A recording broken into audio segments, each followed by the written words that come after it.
पूरा बचपन और कॉलेज तक जब वो गुजरे तो मैं फर्स्ट ईयर कॉलेज में थी, तो काफ़ी वक्त उनके साथ गुजारा। 2024 एक डेट थी जो मुझे रिस्पेक्ट करनी थी, because that was his centenary year, उनकी जन्म शताब्दी। तो ऐसे ये किताब लिखने का किस्सा शुरू हुआ। ये कौन है ये नन्ही सी बच्ची बीच में, तो खूबसूरत सी?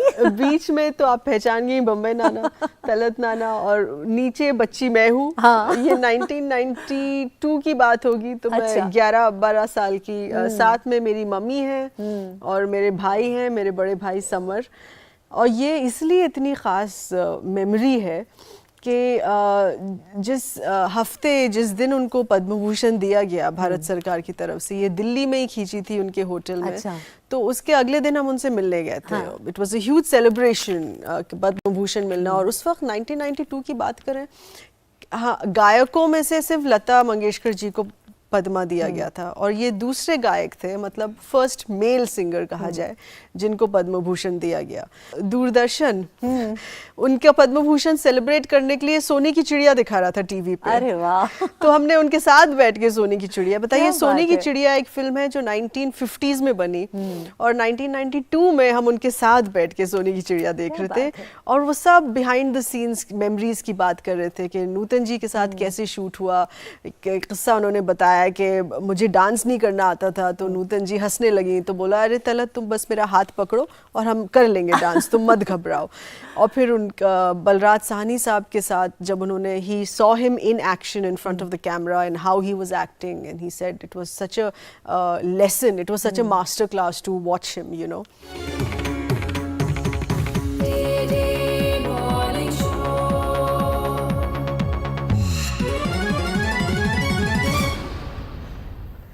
खबरें हमेशा इतिहास की नहीं होती, कभी कभी प्रेजेंट डे की भी होती हैं, और अफसाने कुछ ऐसे होते हैं जो कहीं भुलाए नहीं भूलते। आवाज़ें कहीं ऐसी होती हैं जो हमारे दिल के कागज़ पे हमेशा के लिए दस्तखत छोड़ जाती हैं। जी हाँ, चाहे हम बात करें जलते हैं जिसके लिए मेरी आँखों के दिए, या फिर हम बात करें इतना न मुझसे तू प्यार बढ़ा। ये दोनों ही गीत और इस तरह के न जाने कितने गीत हैं जिन्हें तलत महमूद साहब ने अपनी आवाज़ की सच्चाई से अमर बना दिया। तलत महमूद साहब एक ऐसी आवाज़ थे जो महफिलों का सुकून भी थे, और कभी कभी वीराने में जो दिल का दर्द होता है ना, उसकी आवाज़ भी थे। बिल्कुल। और उनके इस जिंदगी की कहानी को शक्ल दी है एक किताब के जरिए उनकी ग्रैंड नीस, जर्नलिस्ट, टीवी पर्सनालिटी सहर जमन जी ने। आइए देखते हैं तलत द डेफिनेटिव बायोग्राफी। इनके बारे में जानते हैं हमारे अगले सेगमेंट फिल्मी कीड़ा में।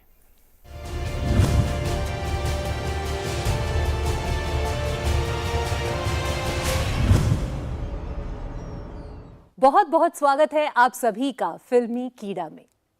वो मखमली आवाज जिन्होंने दर्द को, सुकून को और प्यार को इस तरह से अपने सुरों में ढाला कि हम उनकी बात करें और हमारा दिल अंदर से ये न कह उठे कि वाह तलत महमूद साहब, अगर आप न होते तो हमारी ये फिल्मों की दुनिया, ये गीतों की दुनिया कितनी बेरंग होती। प्यार बढ़ा कि मैं एक बादल आवारा, कैसे किसी का सहारा बनूं कि मैं खुद बेघर बेचारा। बर्बाद हो गया मेरी उम्मीद का चमन,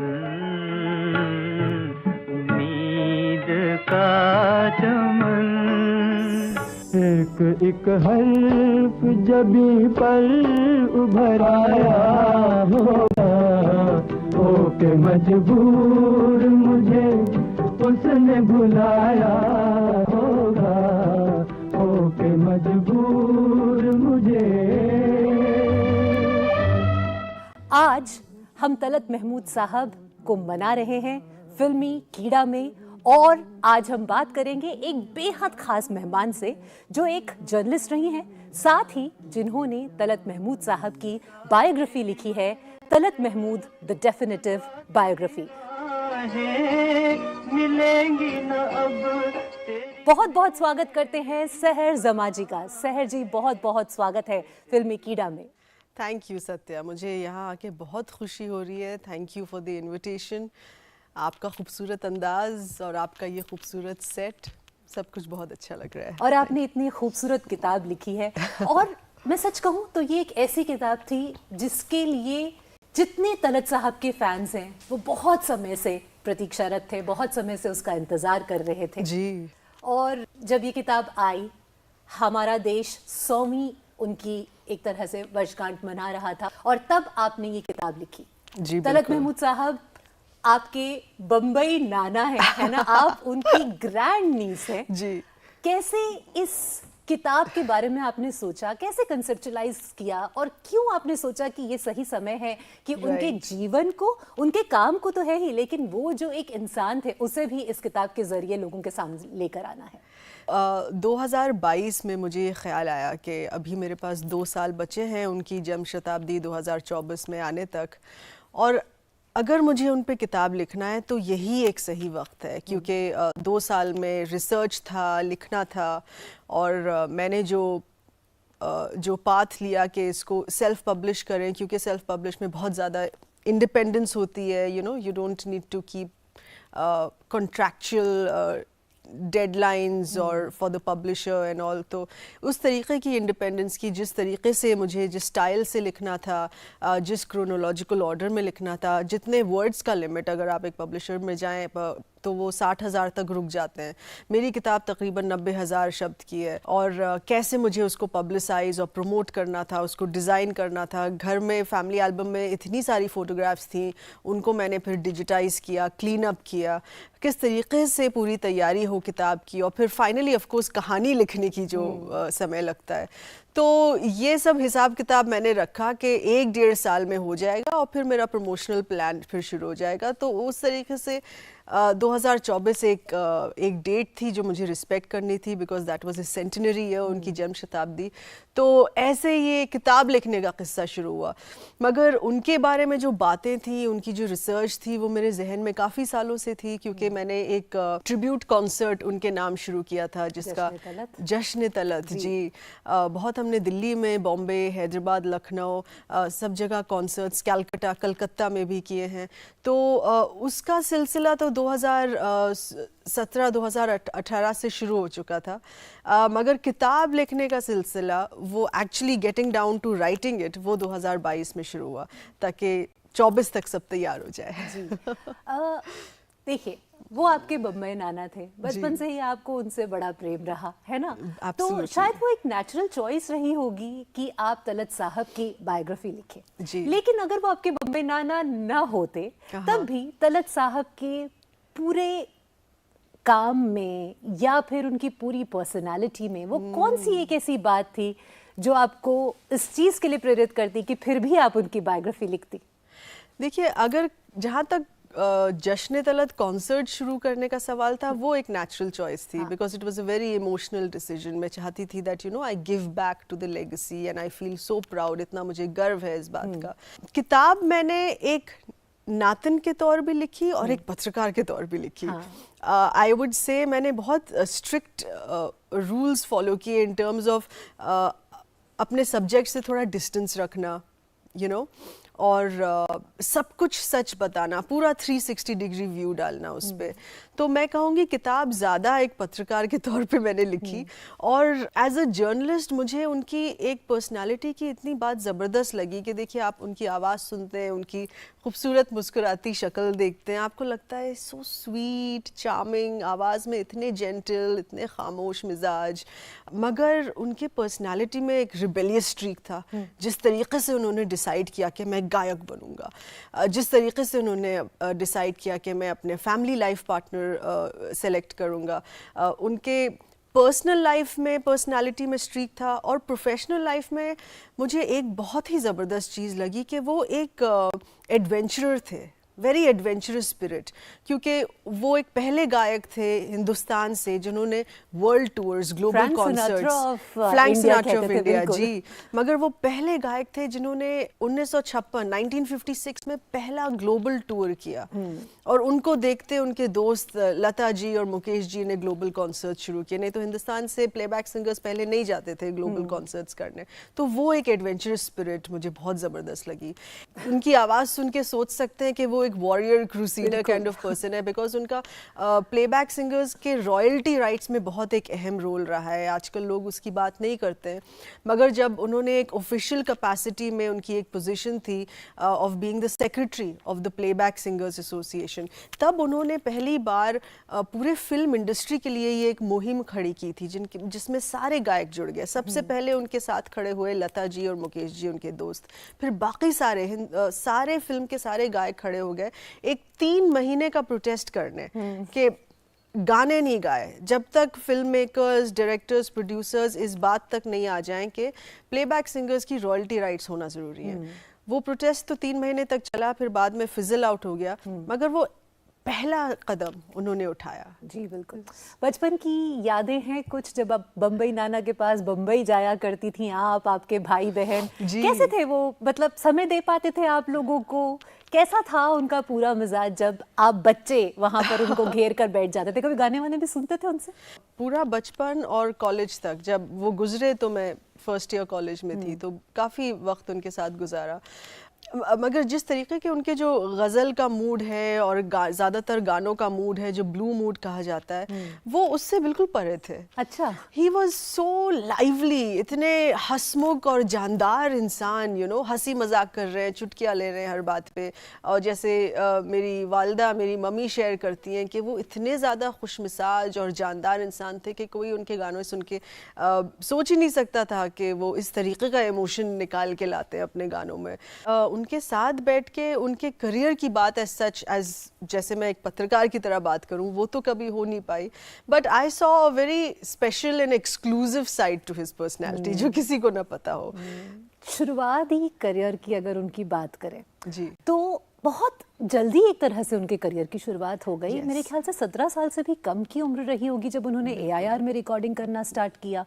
उसके बाद फिर HMV में शायद उनकी पहली रिकॉर्डिंग 17 साल की उम्र में हुई। Yes. और सबसे बड़ी बात जब मैं सोचती हूँ तो जैसे कहते हैं ना, आनंदित भी हो जाती हूँ और दूसरी बात अचंभित भी हो जाती हूँ कि तपन कुमार के रूप में उन्होंने बंगाली फिल्मों में इतने गाने गाए कि सभी लोग ये सोचते थे कि वो शायद बंगाली ही हैं और लखनऊ से उनका कोई दूर दूर तक वास्ता नहीं है। How did that happen? और उसके बाद फिर हिंदी फिल्म इंडस्ट्री में आकर, मुंबई आकर, फिर तलत महमूद के नाम से एक पूरी तरह से करियर की शुरुआत करना, जैसे आपने कहा कि इसके लिए जिगर चाहिए।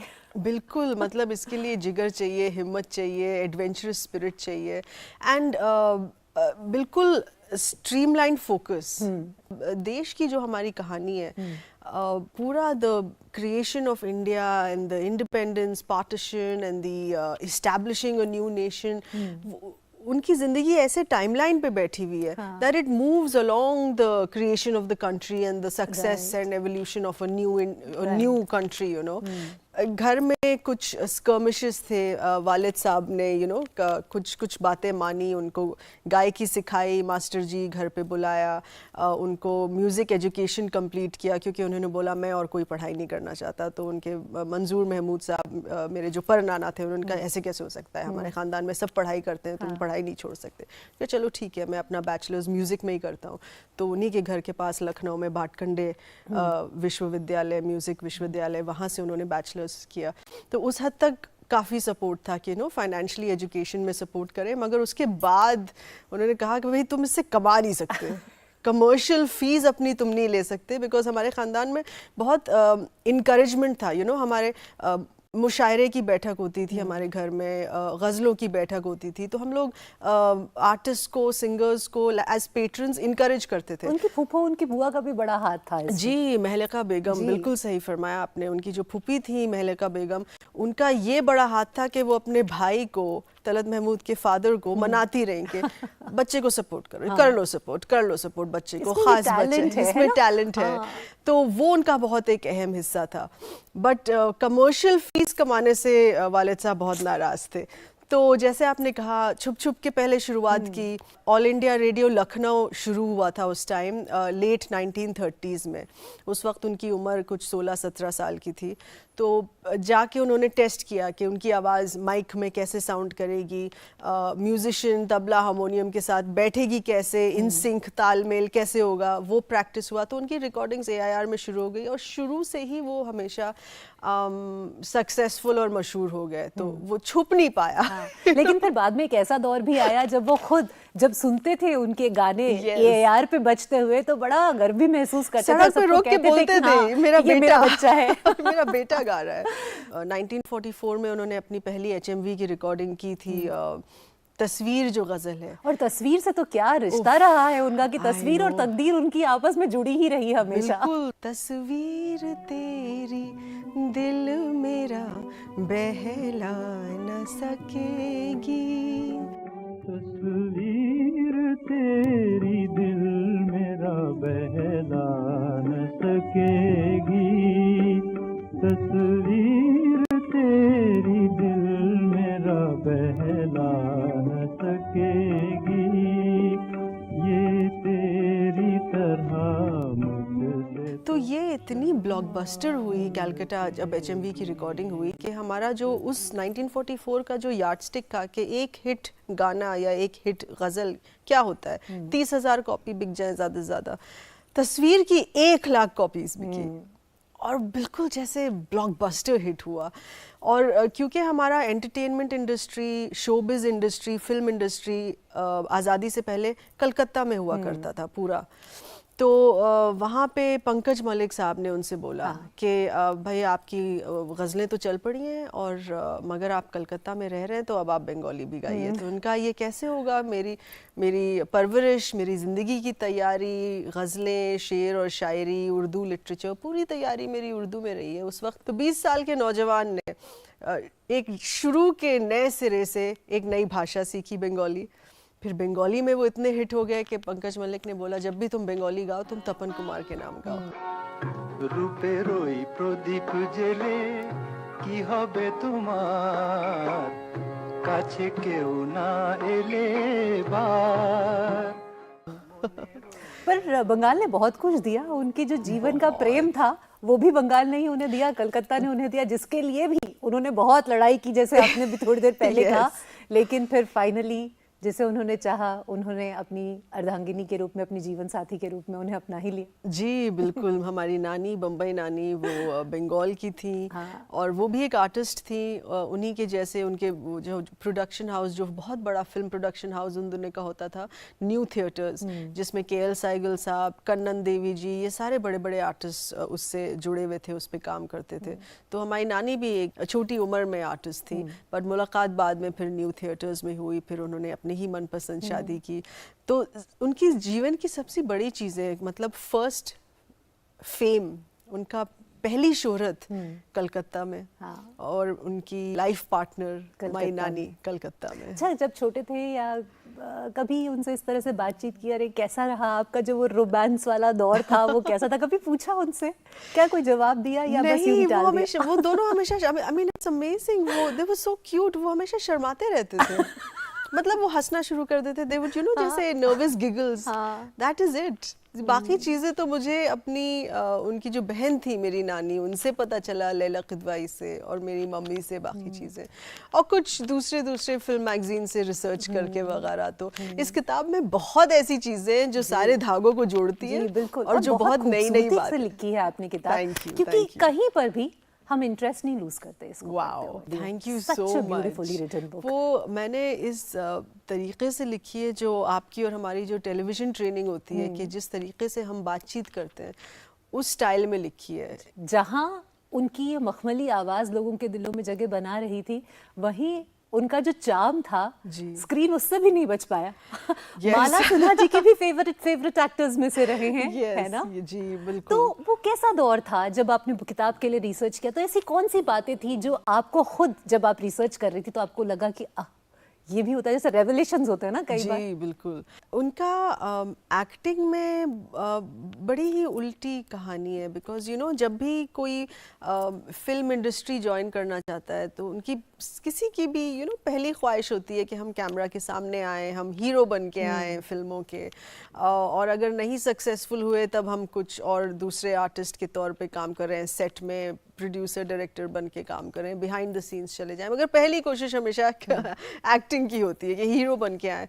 अब बम्बई नाना की ऐसी अजीब सी कहानी है जो मैं अभी तक उसको डिसाइफर करने की कोशिश करती हूँ। He had no ambition of being in front of the camera, but it just happened नहीं। उनको बाकायदा हाथ घसीट के प्रोड्यूसर डायरेक्टर ने बोला कि देखो हमने नोटिस किया है, इस बात पे गौर किया है कि जब फिल्म प्रीमियर होते हैं, एक्टर्स रेड कार्पेट चलते हैं, हीरोज़ सिंगर्स चल के आते हैं थिएटर की तरफ, उस वक्त फिल्म प्रीमियर सिनेमा हॉल्स में होते थे। मैंने नोटिस किया है कि कभी कभी हीरो से ज़्यादा फीमेल फ़ैन फॉलोइंग और औरतों की चीखें तलत के लिए होती हैं। और इतने तुम हैंडसम नौजवान हो और अजीब आदमी हो तुम कि इतनी तुम्हारी डिमांड है और तुम एक्टिंग नहीं करना चाहते, तुम्हें करनी ही पड़ेगी। तो उनकी जो हिंदी फिल्म्स में पहली फिल्म एज हीरो से शॉर्टलिस्ट किया जाए तो उसमें श्यामा थी उनकी पहली एक्ट्रेस, वो पीस कंवल के साथ, उन दिनों में पीस कंवल हुआ करती थी। और पहली फिल्म तो इतनी अच्छी नहीं चली मगर उनकी शक्ल और कैमरा प्रेजेंस इस्टेब्लिश हो गया। लेटर जब उनकी 12-13 फिल्में हो चुकी थी, उनकी एक फिल्म थी सोने की चिड़िया नूतन जी के साथ, बहुत मेरी स्पेशल है, फेवरेट, जिसमें एक इतना खूबसूरत गाना है, आप ज़रूर चलाइए। प्यार पर बस तो नहीं है मेरा लेकिन फिर भी, प्यार पर बस तो नहीं है मेरा लेकिन फिर तू बता दे कि तुझे प्यार करूं या न करूं। प्यार पर बस तो नहीं है मेरा लेकिन फिर भी तू बता दे कि तुझे प्यार करूं या न करूं। बट वो इतने डेडिकेटेड सिंगर थे, 13-14 फिल्मों के बाद उन्होंने खुद ही रोक दिया, बोला कि बस मैं गायक ही हूँ, मैं उसी पे फोकस वो होता है, आपकी एक कॉलिंग होती है, आपको पता है कि मैं यही हूँ। अच्छा, मैं ना कुछ फोटोग्राफ्स हम लेकर आए हैं जरूर, और आपको वो फोटोग्राफ्स देखनी होंगी और आप हमें जरा बताइएगा कि फोटो कहाँ खींची गई, क्या उसके पीछे की कहानी है। 1957 में, और आप देखिए तलत नाना साइड में है, बीच में हमारे आर्मी चीफ जनरल थिमैया जी, और उनके साइड में मेजर जनरल हबीबुल्ला जो हमारे फर्स्ट कमांडेंट थे, जिन्होंने पंडित नेहरू जी के साथ एनडीए सेटअप किया, खड़कवासला में एनडीए सेटअप पहला गाना भी गाया था उन्होंने एनडीए। यस, तो ये जो आप नीचे बच्चे देख रहे हैं, लड़के देख रहे हैं, ये इनकी पासिंग आउट सेरेमनी है। तो 1957 में उनके जो फर्स्ट कजन थे, उनके भाई मेजर जनरल हबीबुल्ला, उन्होंने तलत नाना को इनवाइट किया कि आप एक कॉन्सर्ट करिए हमारे पासिंग आउट कैडेट्स के लिए। तो वो पहले गायक थे फिल्म से जिन्होंने जाके एनडीए में भी परफॉर्म किया। चलिए, एक और खूबसूरत सी फोटोग्राफ हम लेकर आए हैं, चलिए उसकी कहानी भी जानते हैं। ये तो अफ्रीकन ट्राइब्स मसाई मारा के साथ है, और ये 1956 की बात है जब मैंने बोला that he did his first global concert. तो वो ईस्ट अफ्रीका गए थे। अच्छा। उस वक्त East Africa was a collection of countries under British, which was Kenya, Tanzania and Nigeria. तो वहाँ पे उन्होंने इंडियन पॉपुलेशन के लिए, इंडियन फैंस के लिए परफॉर्म किया था, and this was part of the tour, you know, it was part of the tourism promotion as well, कि वो jungle safari and then meeting the tribes. बहुत ही मज़ेदार बिहाइंड द सीन्स, जैसे अगर मैं एक किस्सा सुनाऊँ उसका, तो जैसे वो अपनी ट्रेन लेके, और ये पहली बार ये किस्सा पब्लिक डोमेन में आया मेरे किताब के थ्रू। वो ट्रेन ले रहे थे दार इस्लाम, तंजानिया के कैपिटल दार इस्लाम में उनका कॉन्सर्ट था। तो बीच रास्ते में ट्रेन एक स्टेशन में रुकी, एक छोटे से शहर में, उसका नाम मैं भूल गई हूँ, किताब में लिखा है। फिर उसको आगे जाने की इजाज़त नहीं मिल रही थी, जैसे रेल रोको हो गया था वहाँ पे। तो सब घबरा गया कि क्या हो गया है, और सडनली तलत नाना के कैबिन के अंदर लोग अंदर जमा हो गए। हम बहुत नाराज़ हैं आपसे। बोले क्या गुस्ताखी हो गई बताइए। नहीं, हमने आपका आइटिनरी पढ़ी है, आप सब जगह जाके रुक के कॉन्सर्ट कर रहे हैं, परफॉर्म कर रहे हैं, तो आप हमारे यहाँ क्यों नहीं कर रहे हैं? अच्छा, तो आप अभी उतरिए और आज शाम को करिए। तो उनका मैं कैसे भाई, मुझे दार इस्लाम पहुँचना है। इट्स लाइक आप ट्रेन से उतरिए, हम अपनी लग्जरी कार्स आपके लिए भेज देंगे पहुँचने के लिए, मगर अभी तो आपको उतर के कॉन्सर्ट करना ही होगा। उनका एक छोटा सा सिनेमा हॉल था, हाँ। They were not even concert ready. तो वहाँ सब म्यूजिक सिस्टम, माइक सिस्टम सब बैठाया गया। लोग अपने घरों से कुर्सियाँ लेके आए कि कहीं कुर्सियाँ कम ना पड़ जाएं, और फिर उनको बोला कि अब आप परफॉर्म करिए। तो इस तरीके के बहुत किस्से हैं। ऐसी भीड़ जमा हो गई कि क्राउड मैनेजमेंट नहीं हो पा रहा, तो घोड़ों पे पुलिस बुलाई गई, हेलीकॉप्टर्स बुलाए गए कि क्राउड को साफ, क्योंकि आर्टिस्ट खुद ही बैक स्टेज पहुँच नहीं पा रहा है। कई ऐसे किस्से इन्होंने बताए, जैसे न्यूयॉर्क में कैसे परफॉर्म किया, यूके में रॉयल एल्बर्ट हॉल में कैसे क्या परफॉर्मेंसेस थी, उसके बहुत सारे डिटेल्स किताब में। तो एक और हमारे पास फोटोग्राफ है, चलिए वो भी देख लेते हैं। ये कौन है ये नन्ही सी बच्ची बीच में, तो खूबसूरत सी?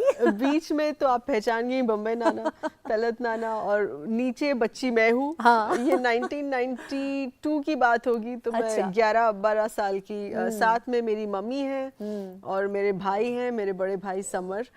और ये इसलिए इतनी ख़ास मेमोरी है कि जिस दिन उनको पद्म भूषण दिया गया भारत सरकार की तरफ से, ये दिल्ली में ही खींची थी उनके होटल में। अच्छा। तो उसके अगले दिन हम उनसे मिलने गए थे। It was a huge celebration Padma Bhushan मिलना। और उस वक्त 1992 की बात करें, हाँ, गायकों में से सिर्फ लता मंगेशकर जी को पद्मा दिया गया था, और ये दूसरे गायक थे, मतलब फर्स्ट मेल सिंगर कहा जाए, जिनको पद्म भूषण दिया गया। दूरदर्शन उनका पद्म भूषण सेलिब्रेट करने के लिए सोने की चिड़िया दिखा रहा था टीवी पे। अरे वाह। तो हमने उनके साथ बैठ के सोने की चिड़िया, बताइए, क्या सोने बात की है। चिड़िया एक फिल्म है जो 1950s में बनी, और 1992 में हम उनके साथ बैठ के सोने की चिड़िया देख क्या रहे थे। बात है। और वो सब बिहाइंड द सीन्स मेमोरीज की बात कर रहे थे कि नूतन जी के साथ कैसे शूट हुआ। एक किस्सा उन्होंने बताया कि मुझे डांस नहीं करना आता था, तो नूतन जी हंसने लगी, तो बोला अरे तलत तुम बस मेरा हाथ पकड़ो और हम कर लेंगे डांस, तुम मत घबराओ। और फिर उनका बलराज साहनी साहब के साथ जब उन्होंने, he saw him in action in front of the camera and how he was acting, and he said it was such a lesson, it was such a master class to watch him, you know. Yes, this is that silver jubilee hit। आप एक्टिंग की बात कर रही थी, तो ये film posters की फोटोग्राफ्स हैं सुरैया जी के साथ। फिल्म का नाम वारिस है, जिसमें वो बहुत मज़ेदार ट्रेन वाला गाना है, राही मत वाले। उन दिनों में ट्रेन रिदम बड़ी पॉपुलर हुआ करती थी। So this was his silver jubilee hit. इतने सक्सेसफुल हो चुके थे वो एज एन एक्टर। तो ये उसके पोस्टर्स हैं जी।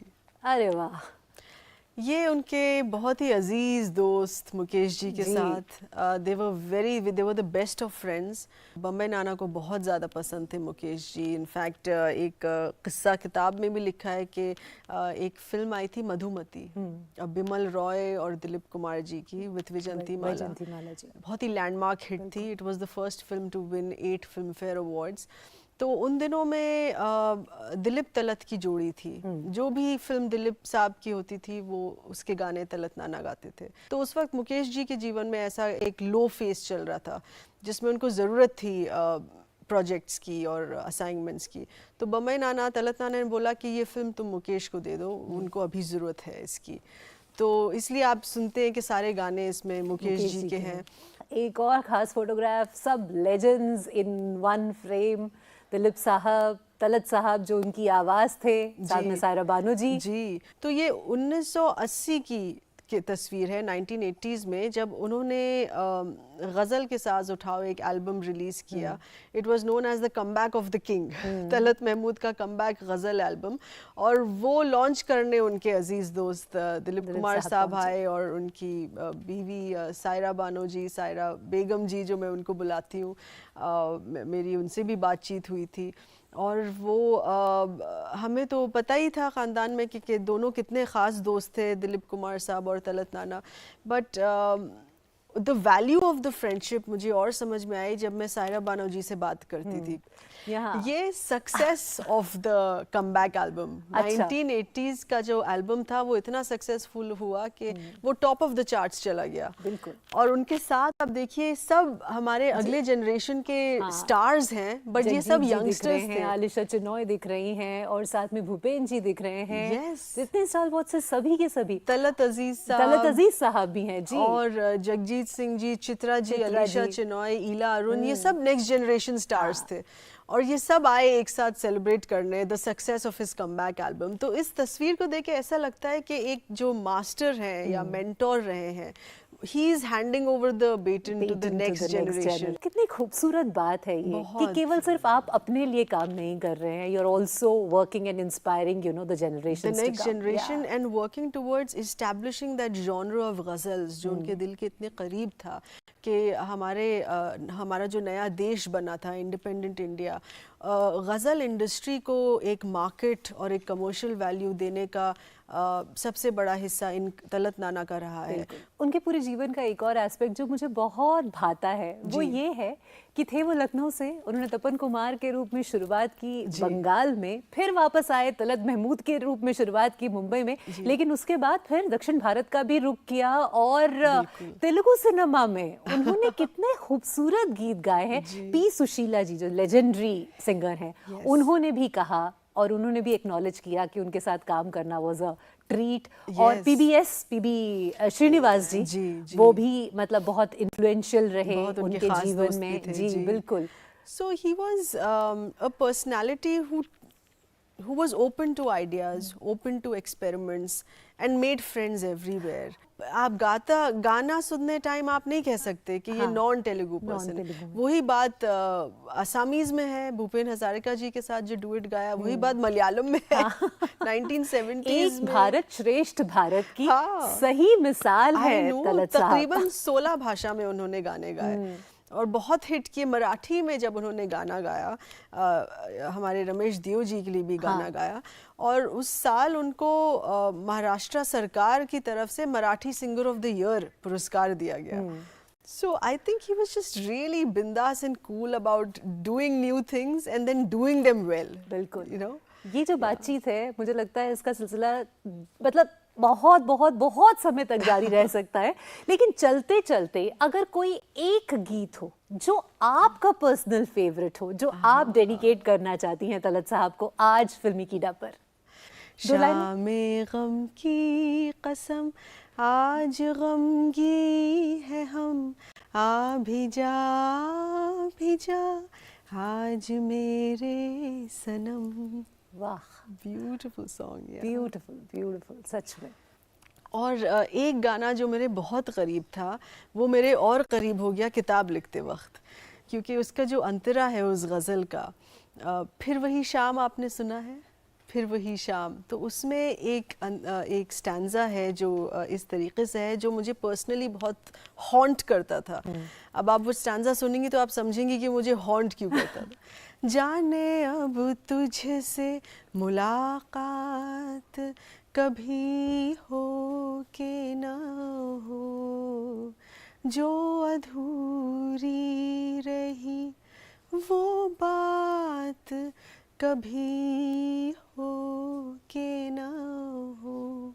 अगली लाइन है मेरी मंजिल तेरी मंजिल से बिछड़ आई है. तो मेरा बहुत मन करता था कि मैं उनसे बात करूं और उनसे कई ऐसे सवाल पूछूं, किस्सों के बारे में बात करूं किताब लिखते वक्त.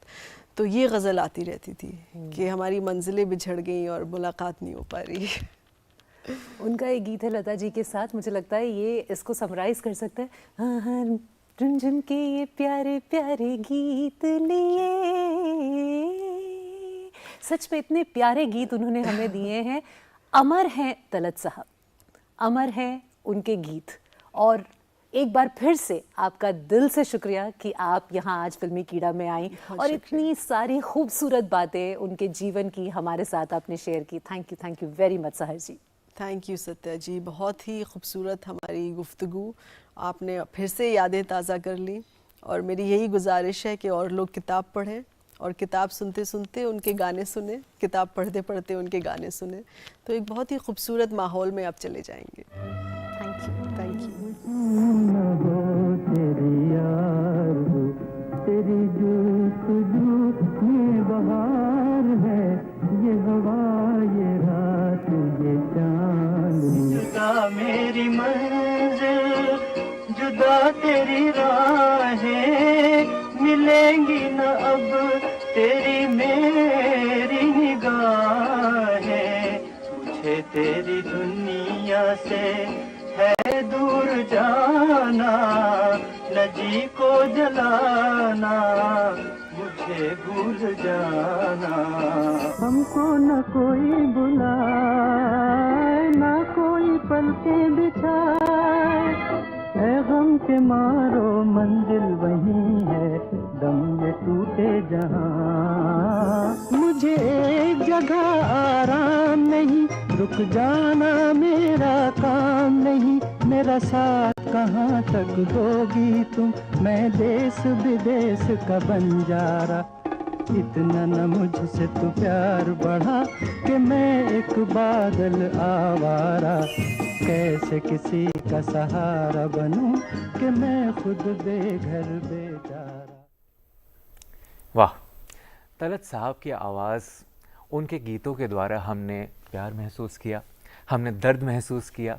उनके सुरों में हमने ये पाया कि एक कहानी है, एक समय है और संस्कार भी है।